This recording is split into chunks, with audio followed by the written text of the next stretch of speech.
I want to do a review of where we are in the Russian campaign against Ukraine.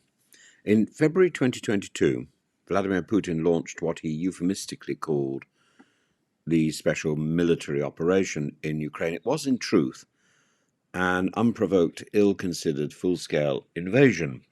And the Kremlin claimed that it sought to denazify, it sought denazification and demilitarization of Ukraine.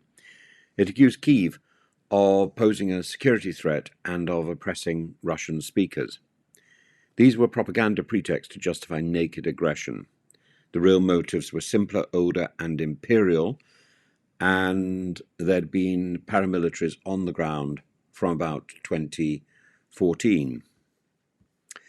Putin wanted to subjugate Ukraine to stop its integration with the West and to reassert Russian control over former Soviet space. He dreamed of restoring Russia's or Moscow's empire, Novorussia.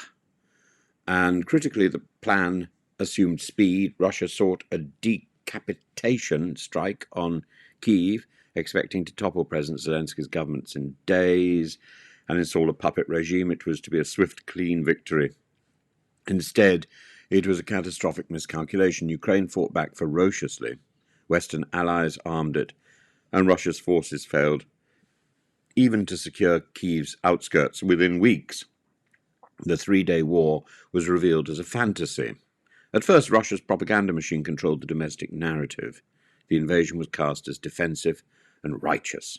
State television boomed slogans of patriotism and victory. But over time, this edifice has cracked. Russian losses have been enormous. Conservative estimates speak of hundreds of thousands killed or wounded. Conscription has become unavoidable. Families see sons dragged away to fight in Ukraine's fields. Moreover, Ukraine has taken the war deep into Russian territory. Drone strikes now hit oil refineries, weapons factories, even military airfields across Russia and near Moscow, not just near the border, but thousands of kilometers away. Ukrainians have shown that the Russian homeland is vulnerable. Ordinary Russians now endure mobile internet blackouts, transport chaos, security scares. Flights are cancelled en masse. Major airports in Moscow, as a few days ago, and St. Petersburg routinely suspend operations. Russian society is waking to the reality that war has come home. Even Russia's tightly controlled media cannot conceal funerals, wounded veterans returning, or families protesting forced mobilization. The credibility of state propaganda is rotting from within. Russia's elite has not been spared. The oligarch class, once the loyal, decadent beneficiaries of Putin's system with houses in Rubliovka, have seen its wealth frozen or seized abroad. Yacht seizures, travel bans, sanctions have curbed their lifestyle. Many are restive. Some criticize the war in veiled terms. Others simply try to flee.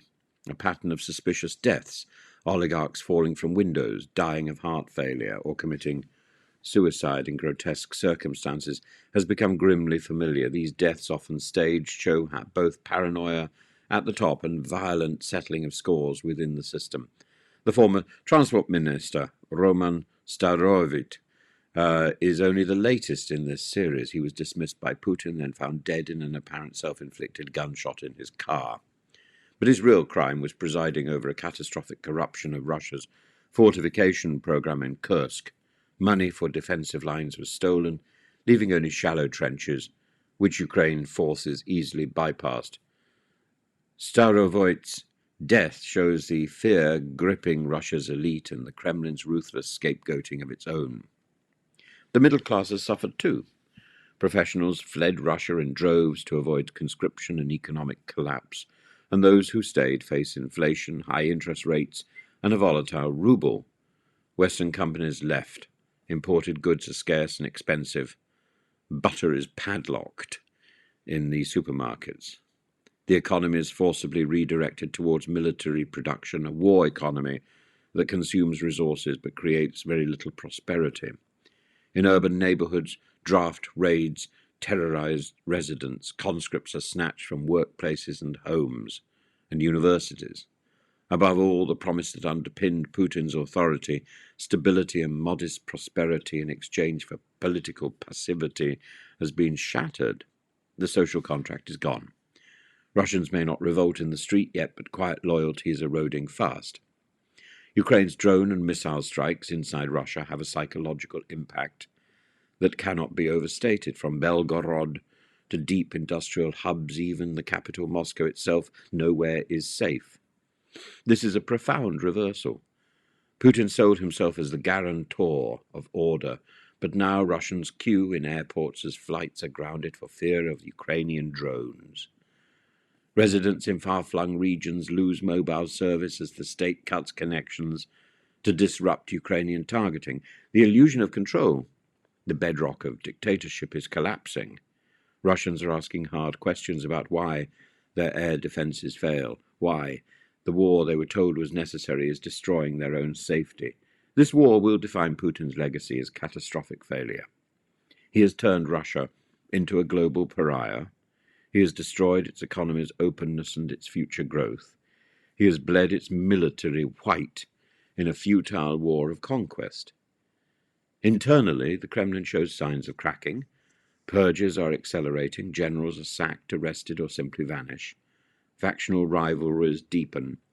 Corruption scandals like the fortifications debacle in Kursk expose the rot at the heart of this regime. Elite confidence in Putin is draining away by the day. Many fear they will be next to fall from windows or be forced to sign confessions on camera. And while some predict the imminent collapse of the Russian state, I am more cautious. States rarely implode neatly, but massive instability is coming.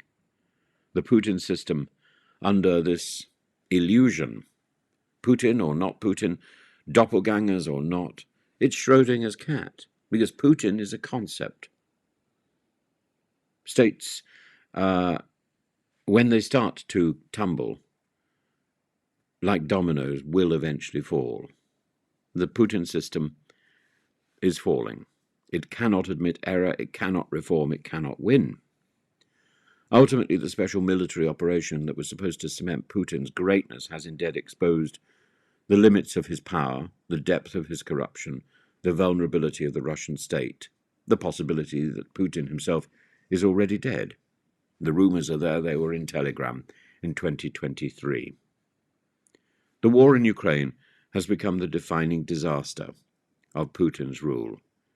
It will haunt him to the grave and beyond. And while the Kremlin remains in power for now, it faces a reckoning that may yet shatter it from within.